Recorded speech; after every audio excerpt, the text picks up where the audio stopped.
Peut-être aujourd'hui, bien-aimé dans le Seigneur, tu te réjouissais de partager avec nous ce thème des lamentations qui est notre sujet de notre journée de jeûne et de prière d'aujourd'hui. Bien-aimé dans le Seigneur, je vous accueille dans la grâce de notre Seigneur Jésus-Christ. Je vous souhaite la bienvenue dans cette nouvelle journée de jeûne et de prière. Oui, nous sommes déjà dans notre 15e journée de jeûne. Vous imaginez, nous cheminons ensemble petit à petit dans cette 15e journée de jeûne et de prière. Nous nous retrouvons d'abord dans un temps de partage et ensuite nous allons entrer dans la parole de Dieu, qui sera maintenant un partage plutôt biblique, mais avant tout, célébrons le nom de notre Dieu. Amen. Il y a Dieu dedans, il veut tirer aussi sa gloire dedans. Il y a Dieu dedans, il veut tirer aussi sa gloire dedans. Ce n'est pas parfois la malédiction, mais il veut tirer aussi sa gloire dedans. Parfois on t'appelle stérile, mais il veut tirer aussi sa gloire dedans. Il y a Dieu dedans. Il veut tirer aussi sa gloire dedans. C'est pourquoi ici tes larmes. Il veut tirer aussi sa gloire dedans. Ça n'a que Dieu. Il est dedans. Il veut tirer aussi sa gloire dedans. Arrête de pleurer. Il y a Dieu dedans. Il veut tirer aussi sa gloire dedans. Eh ben.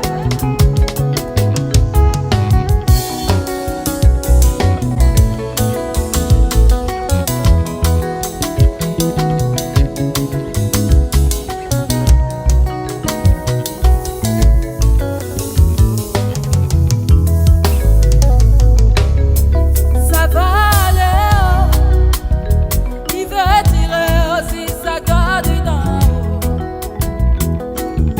Même si on ferme de gauche à droite, mais il veut tirer aussi sa gloire dedans. Ça va aller, il veut tirer aussi sa gloire dedans. Bien-aimé, vous savez, j'aime trop l'homme de Dieu, Michel Bakenda. Congo, tu es béni parce que tu as un homme qui s'appelle Bakenda. C'est un homme qui est inspiré. Nous allons l'appeler ici. Il va chanter, il y a Dieu dedans à sa manière. Sous vos ovations, vos acclamations, nous recevons l'homme de Dieu, Michel. Alléluia.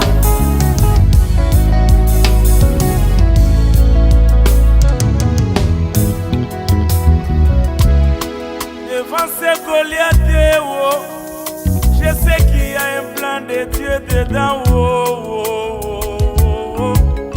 Devant cette mer rouge, oh, je sais qu'il y a la part de Dieu dedans. Oh, oh, oh, oh, oh.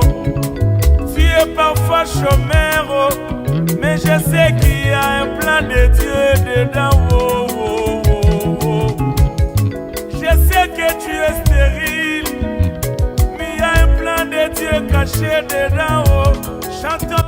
Je suis contente que tu aies pu profiter de ce moment.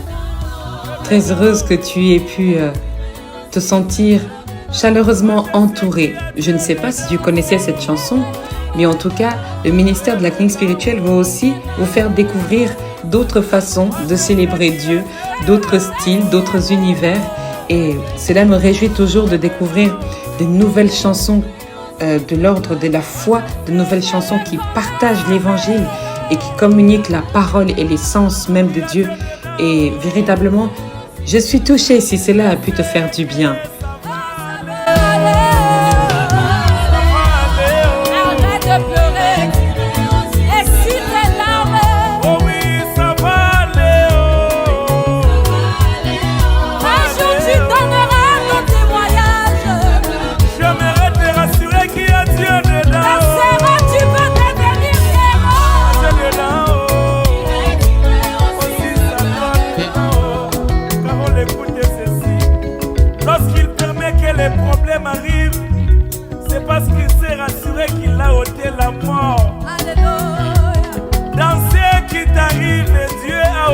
chose qui Il a tue. ôté la chose. Si on te jette dans le feu, Dieu a ôté la chose qui tue dans le feu. Amen. Eza epava pamba liwa eza te na kati eza epava pamba na libula bakosi babwaki ngai eza epava pamba liwa zeta na kati eza epava pamba eske oyeba makambo naloba eza epava pamba na kati eza epave eza epava pamba.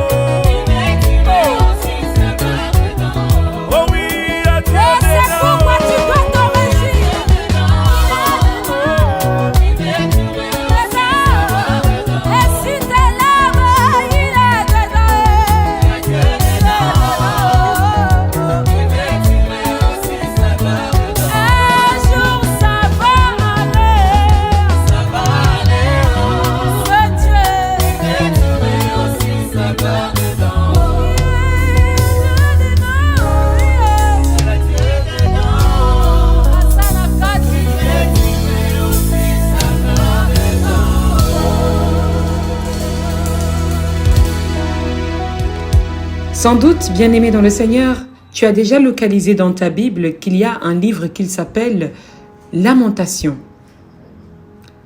Tu l'as déjà vu, le livre des Lamentations? Ou alors t'es-tu déjà arrêté pour lire un ou deux versets, même au hasard, et noter que cela vient du livre des Lamentations? Eh bien, ce livre existe bel et bien. Le livre des Lamentations. Un livre qui raconte la difficulté et le temps de recueil qu'ont subi le peuple de Dieu lorsque la ville de Jérusalem a été détruite. C'est un livre de 5 kinos de cette destruction-là, de ces lamentations-là, qui décrivent du coup les ravages, la guerre, la faim également, et aussi les questions adressées à Dieu. À Dieu. À Dieu qui, qu'est-ce qu'il fait lorsque tout autour de nous est détruit? Est-ce que Dieu laisse faire cette destruction? Ou que devenons-nous pendant ce temps? Alors, les livres de Lamentation nous racontent ces ravages, nous racontent comment ils ont vécu ce moment à travers ces 5 grands poèmes lyriques. Et je vais nous partager aujourd'hui le dernier chapitre des Lamentations, le chapitre 5 du coup. Je vais nous lire tout le chapitre 5 pour parcourir ce temps de pleurs à leur manière. Mais alors, quelle est la véritable signification de ce recueil? Quel est son but? Quel est son rôle? Les Lamentations, comme nous l'avons dit, donc c'est un recueil de 5 poèmes qui va relater la douleur du peuple d'Israël, n'est-ce pas? Ça, vous l'avez noté. Maintenant, leur ville, Jérusalem, est détruite. Et pourquoi elle est détruite? Elle est détruite parce que ce peuple s'est rebellé contre Dieu. Ce peuple s'est rebellé contre Dieu. Et maintenant, comprenez avec moi ce que cela signifie. Une fois que tu t'es rebellé contre Dieu, que Dieu décide de te laisser cheminer sans lui, il dit « Ok, va, fais ce que tu as à faire, tu n'as plus finalement besoin de moi. » Eh bien, des choses, des mauvaises nouvelles, des situations, des complications arrivent. Et ce livre des Lamentations, justement, c'est le peuple qui confesse ses péchés et cherche avec Dieu une sorte de réconciliation, une sorte de réparation de leurs torts. Et par cette expression de détresse à Dieu, ils espèrent, ils attendent une réponse positive pour arrêter leur souffrance. Est-ce que vous me suivez? Ce livre des Lamentations a été écrit par le prophète Jérémie, d'où le titre qui va être Lamentation de Jérémie. il contient des réactions douloureuses. Quand on parle de lamentation, on ne parle pas d'un simple fait de bouche. On parle d'un véritable état physique, spirituel, moral, douloureux, affaibli, constatant la peine, constatant les complications. Et c'est quelque chose qui vient réellement du cœur. Je sais que beaucoup d'entre nous aujourd'hui, nous utilisons la lamentation par le verbe sans que toutefois cela ne vienne véritablement du cœur. Regardez par exemple, il y a des couples, tu verras que ton partenaire sait à chaque fois aggraver la situation. Tu verras que ta partenaire sait à chaque fois comment exagérer, extrapoler. Et même au-delà des couples, vous verrez aussi dans votre amitié, vous verrez aussi il y a des membres dans votre famille qui, quand ils sont blessés, mais juste un petit peu, c'est une blessure cataclysmique. C'est-à-dire, en fait, les lamentations, c'est une expression de la douleur profonde que l'on ressent. Et c'est une forme de prière aussi. C'est pour cela qu'elle entre, bien-aimée, dans notre temps d'intercession de cette semaine. Parce que dans ces lamentations, ils cherchent en Dieu un secours. Ils cherchent en Dieu quelque chose sur lequel ils peuvent s'accrocher. Ils cherchent en ce que Dieu leur tende la main. Ils cherchent à réparer leur tort. C'est pour dire également que, bien-aimés, la lamentation ou les lamentations ne sont pas uniquement pour se plaindre, mais elles constatent aussi là où nous avons eu tort et voulons réparer. C'est une véritable forme de prière que nous devons considérer, prendre au sérieux et comprendre pour pouvoir l'utiliser dans des moments où il devient critique, et de prier en disant, à l'image du peuple d'Israël qui est conscient de sa rébellion, nous aussi, Père, nous sommes conscients de notre têtutesse, nous sommes conscients de notre rébellion et nous voulons nous approcher de toi. Si cela a devant toi, Seigneur, un aspect de lamentation, que celui-ci suscite en toi la réparation entre notre relation, c'est-à-dire lui et nous et lui. Est-ce que quelqu'un me suit maintenant? Dans le nom de Jésus. Donc, déjà que vous le connaissez, de manière pure et simple, la lamentation est une plainte forte, une plainte qui est prolongée. Mais non seulement une plainte, mais on l'a dit, un constat des torts que l'on a causés. Avez-vous déjà entendu votre parent qui vous dit « Arrête de te lamenter », arrêtez de vous lamenter devant des situations, donc arrêtez de vous plaindre. Il y a des formes de lamentation qui sont vraiment pénibles à entendre parce que c'est constamment dans un état de plainte, c'est constamment dans un état de « oh, oh, oh », vous voyez ce « oh » qui fait que notre bouche est tirée, notre corps s'étire, notre corps s'épuise, notre être n'a plus véritablement envie de quoi que ce soit parce que manque d'énergie, manque de force, manque de courage. Eh bien, dans la prière des lamentations, ici, j'y ai vu quelque chose de bon. C'est la dimension de la réparation de nos torts. Est-ce que nous pouvons plonger dans le livre des Lamentations, chapitre 5? Et avant cela, bien-aimé, laisse-moi invoquer avec toi le Saint-Esprit de Dieu. Nous prions. Éternel, notre Dieu, notre bon Père, nous te rendons des actions de grâce, Seigneur, nous te disons infiniment merci. Merci pour cette journée, merci pour le réveil de ce matin. Merci de ce que tu visites nos vies par ta lumière, malgré que nous sommes aveugles, mais nous la ressentons cette lumière. Malgré que nous sommes fatigués, nous ressentons cette lumière. Malgré que nous sommes épuisés, certains sont dans les phases difficiles de leur jeûne, Éternel Dieu Tout-Puissant, nous recevons ta lumière. Merci, Père éternel, pour ces soins que tu nous apportes, que ce soit à travers le ministère de la clinique spirituelle, à travers toutes ces interventions, Père. Merci pour le soin que tu nous apportes. Éternel, notre Dieu, voici le moment où nous devons partager ta parole. Merci, Père, de faire taire toute voix qui ne t'honore pas, de briser tout ce qui nous empêche d'entrer en connexion et en contact avec toi, de nous connecter, Seigneur Dieu, à ta volonté véritable. Éloigne-nous, Seigneur, de tout ce qui n'est pas de toi. Oui, c'est notre prière. Éloigne-nous de tout ce qui n'est pas de toi et rapproche-nous de ce qui est de toi. Merci de nous soulager, de nous fortifier, d'envoyer ton Saint-Esprit dans ce temps afin que nous recevions pleinement ta parole et ta présence. Dans le nom agissant et œuvrant de notre Seigneur Jésus-Christ, que nous t'avons ainsi invoqué. Amen. Lamentation, chapitre 5. Je lis dans la version de Louis II, au nom du Père, du Fils et du Saint-Esprit.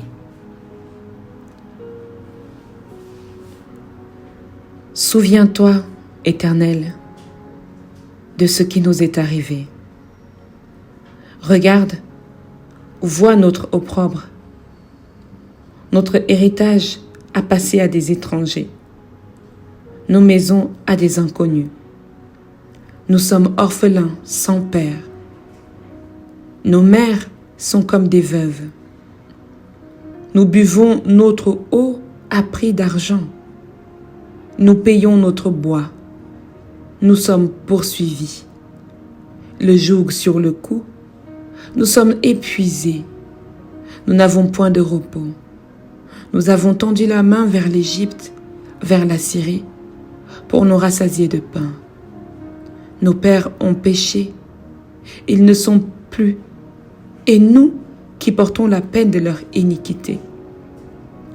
Des esclaves dominent sur nous, et personne ne nous délivre de leurs mains. Nous cherchons notre pain au péril de notre vie, devant l'épée du désert. Notre peau est brûlante comme un four, par l'ardeur de la faim.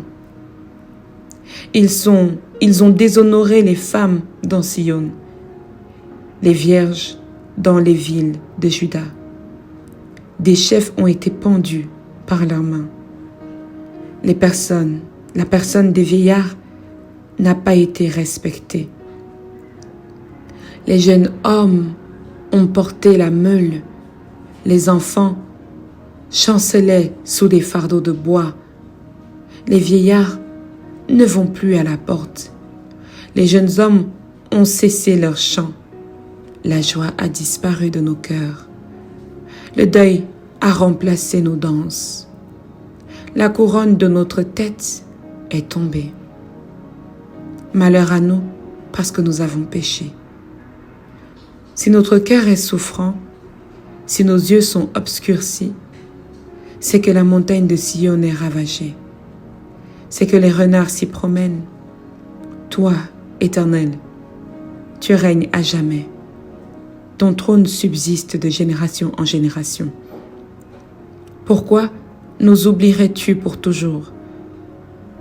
Nous abandonnerais-tu pour de longues années? Fais-nous revivre vers toi, ô Éternel. Fais-nous revenir vers toi, ô Éternel, et nous reviendrons. Donne-nous encore des jours comme ceux d'autrefois. Nous aurais-tu entièrement rejetés et t'irriterais-tu contre nous jusqu'à l'excès? Parole du Seigneur, nous rendons grâce à notre Dieu.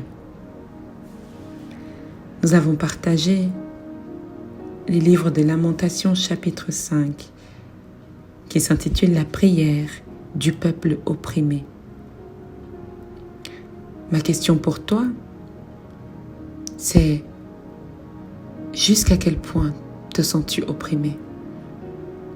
Par quelle force te sens-tu opprimé?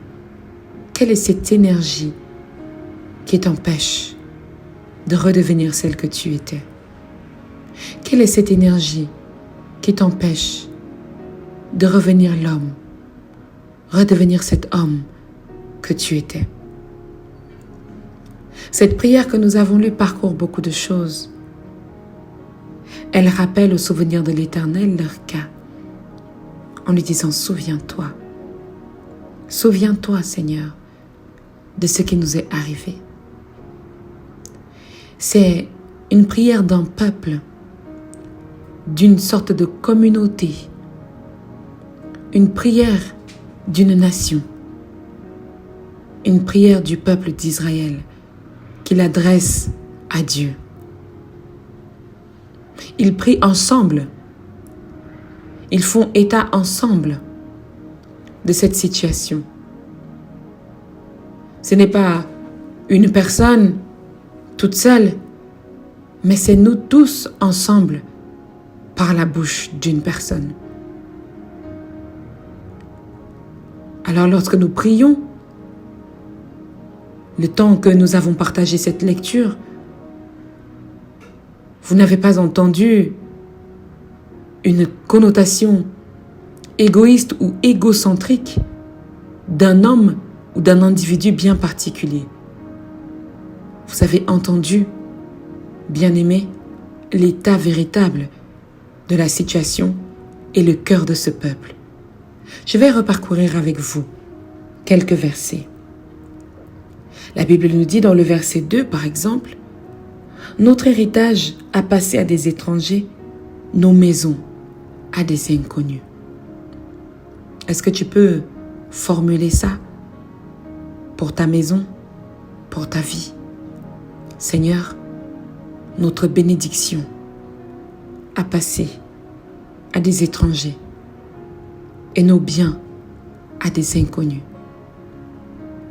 Lorsque tu te lamentes sous forme de prière, je voudrais t'inviter à ne pas faire des lamentations abusives qui épuisent même celui qui t'écoute.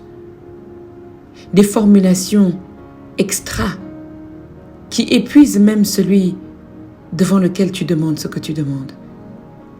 Une lamentation, c'est aussi une parole de vérité. Regarde, Seigneur, je ne leur ai rien fait et ils m'ont tout pris. Ils m'ont pris ce dont j'avais besoin pour continuer à marcher.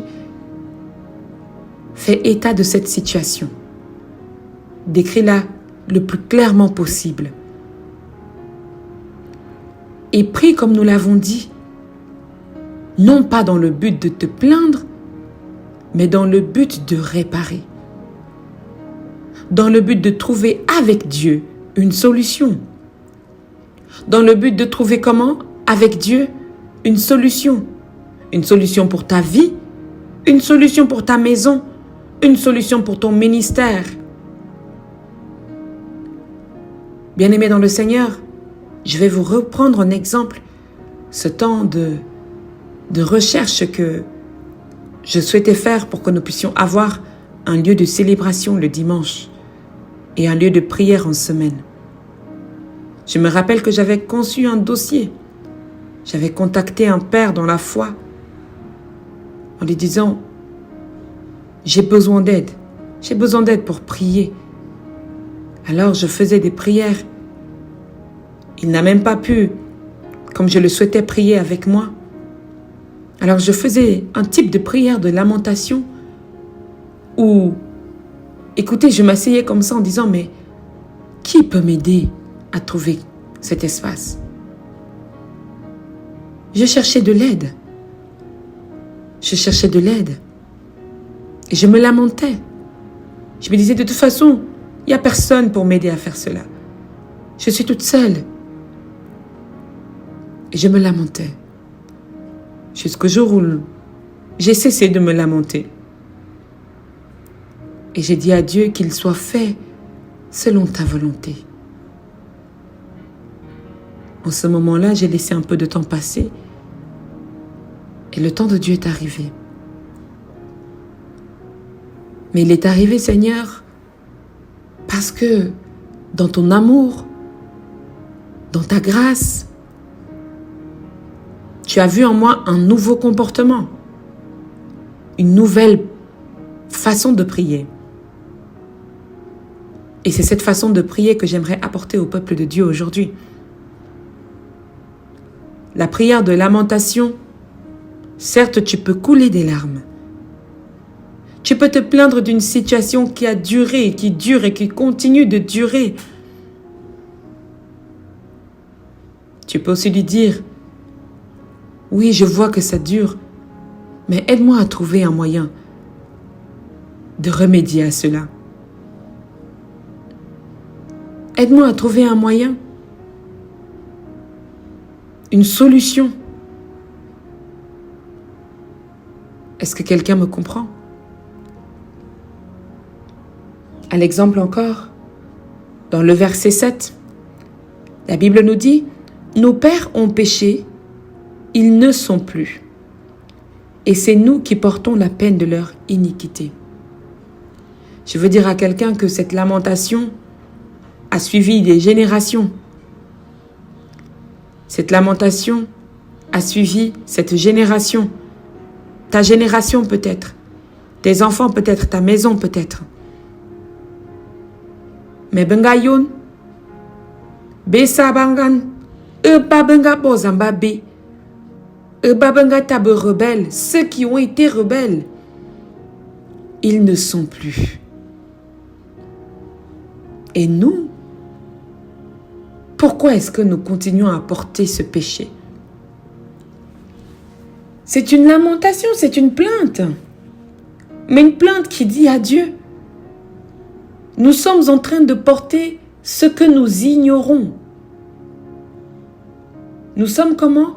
En train de porter ce que nous ignorons. Nous ne comprenons même pas. Nous ne comprenons pas cette situation. Nous ne comprenons pas pourquoi il en est ainsi aujourd'hui. D'autres sont même fiers parce que quand c'est des cas positifs, les générations sont fières de porter cela, de porter cet héritage, de porter cette richesse, cette bénédiction. Mais là, en l'occurrence, il s'agit d'une génération qui se plaint d'une plaie dont ils souffrent et ne connaissent pas l'origine. Est-ce que c'est ton cas aujourd'hui? Est-ce que c'est le cas de ta fille? Est-ce que c'est le cas de ta maison? Ils sont en train d'encaisser les erreurs de leur père, de leurs grands-parents, des aînés de la famille. Leur vie va de pire en pire. Alors il y a une phrase de lamentation qui dit « Nos pères ont péché, mais ils ne sont plus, ils sont morts, Seigneur. Ils sont partis. » Peut-être que tu portes même encore cela parce que certains ne sont pas morts. Mais ça ne nous empêchera pas de dire à notre Dieu bien-aimé, certes, ils sont encore vivants, ceux qui t'ont fait du tort, et dont j'hérite de ce tort aujourd'hui.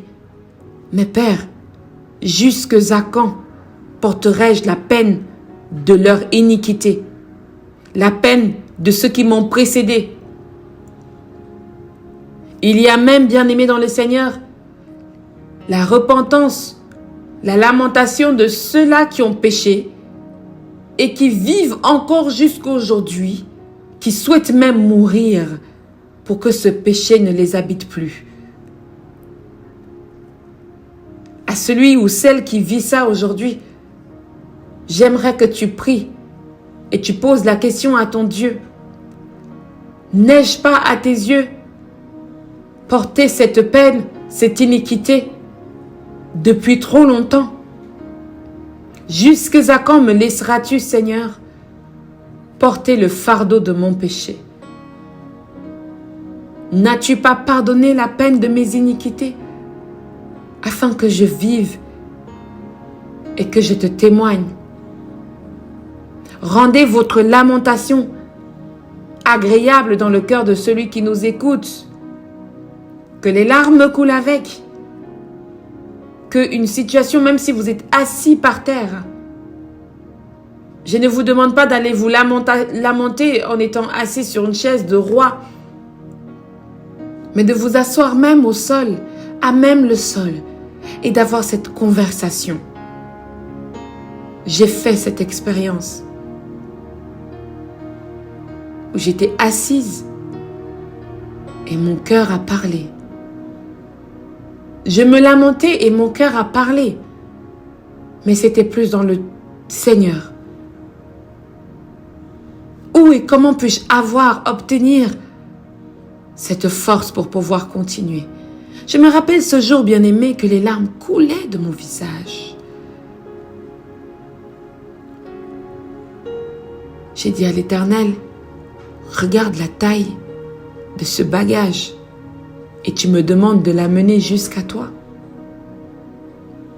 Je perdrai ma vie. Je vais me perdre moi-même en cours de route. Mais le Seigneur nous répond toujours et il se charge lui-même de prendre soin de nous. Verset 9. Nous cherchons notre pain au péril de notre vie devant l'épée du désert. N'est-ce pas une façon poétique de raconter à quel point on a mal? À quel point on a mal? J'ai reçu le voice d'une maman qui m'a parlé et quelque chose m'a touché. J'ai dit, cette femme est en train de se lamenter et elle appelle au secours. Si je m'arrête sur les petits mots qui sont parasites et qui empêchent l'écoute, on ne peut pas la secourir.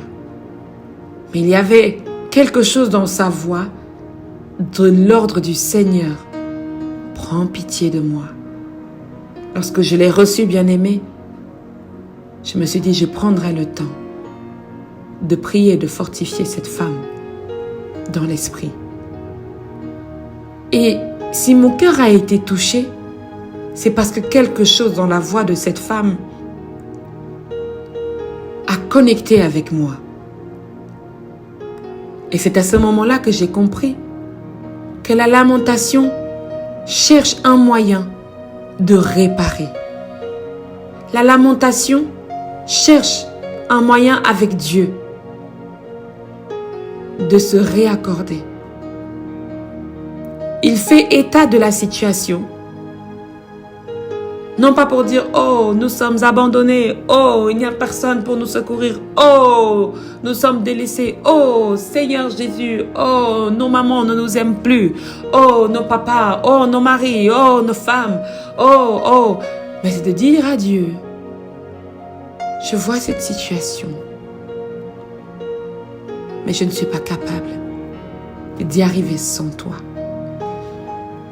Je me fatigue, je m'épuise. Et je ne suis pas capable de résister plus longtemps si tu ne me viens pas en aide. En ce moment, bien-aimé, je voudrais t'inviter dans ce temps de prière.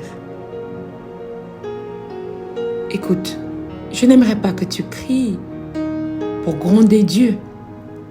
J'aimerais maintenant que tu te connectes. Parce que nous allons prier ensemble. Est-ce que je peux prier pour toi?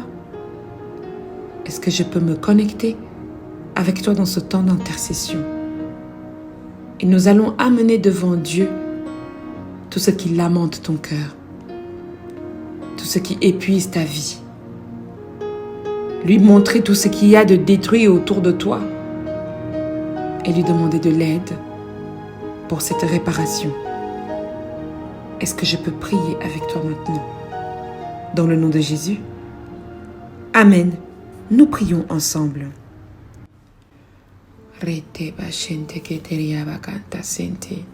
Oh my God.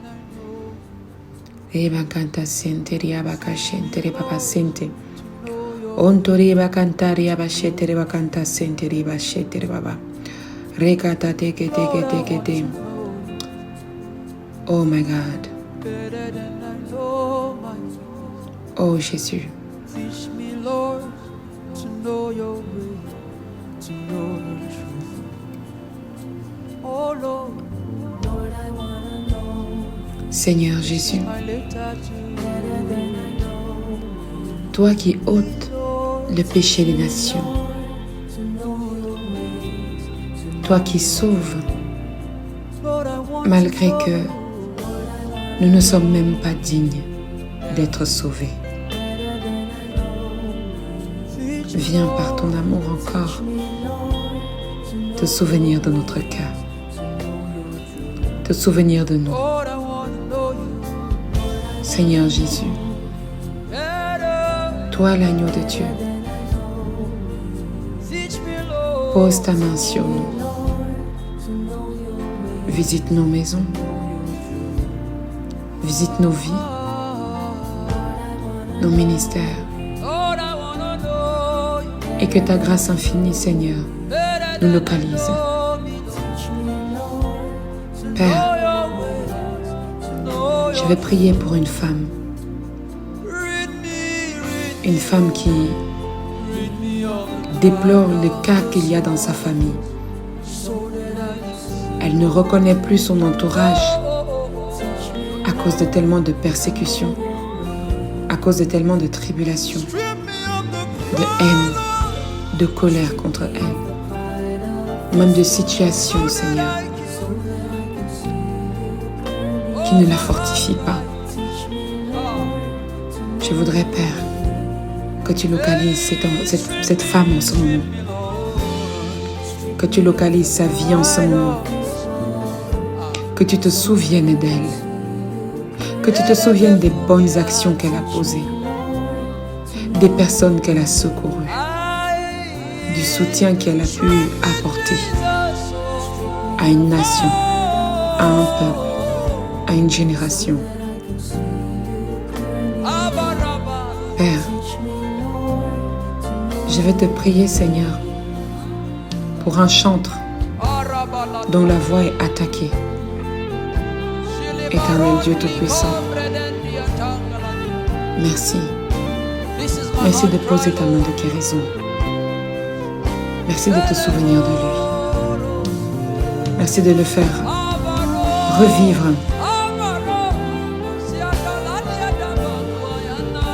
Revivre ce temps dans ta présence. Merci Père éternel pour sa vie. Éternel Dieu Tout-Puissant, merci pour une famille dont tu te souviens. Une famille à qui tu as donné grâce et bénédiction. Et que l'ennemi, Seigneur, est en train de tout faire pour qu'ils échappent, pour que cette bénédiction soit perdue, pour que les enfants n'héritent plus de cette grâce. Père, merci. Merci de te souvenir d'eux.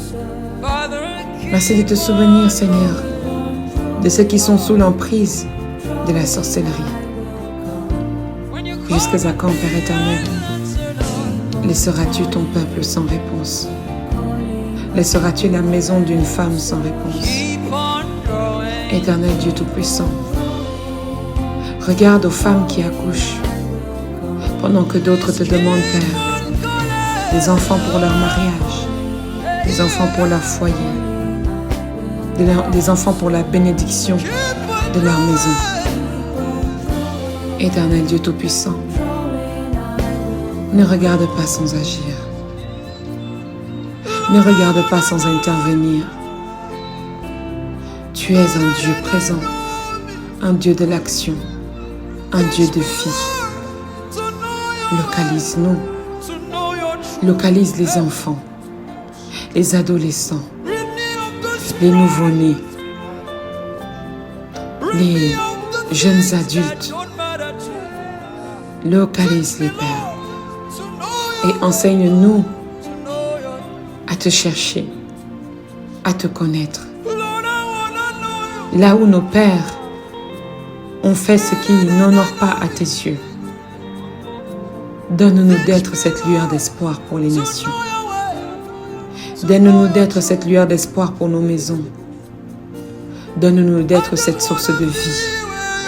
Là où la mort fait des ravages, là où la mort sévit, là où la mort persécute, arrache, vole.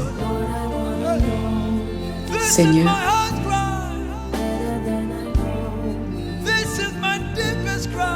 rien ne peut empêcher ta main d'agir dans notre vie. Rien ne peut empêcher ton action de s'opérer dans nos chemins, dans notre foi.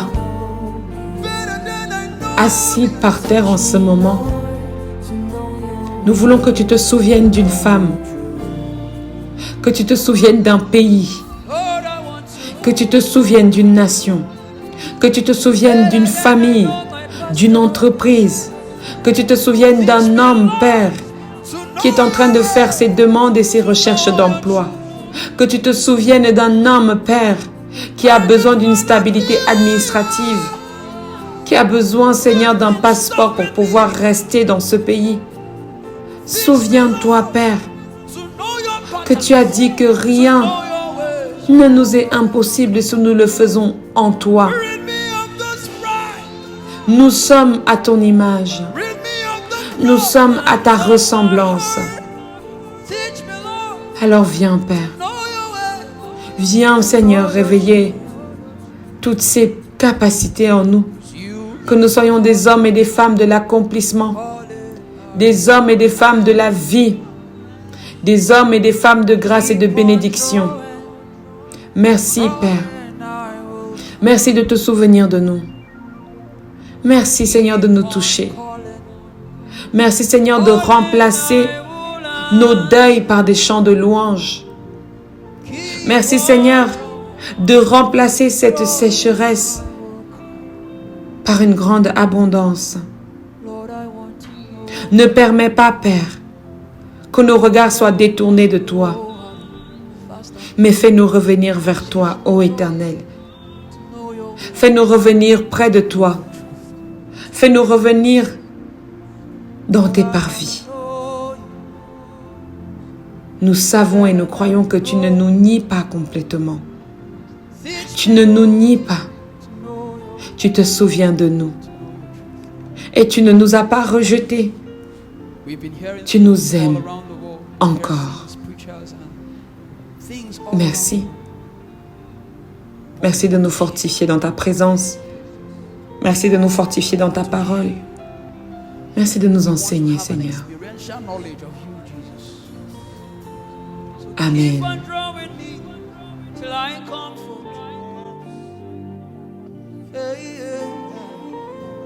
Keep on drawing me till I come till I show forth the light that is inside of me. Keep on drawing me to you, Lord. Keep on calling me tomorrow. Lord, I want to know you better than I know you. Teach me, Lord, to know your way, to know your truth. This is my heart.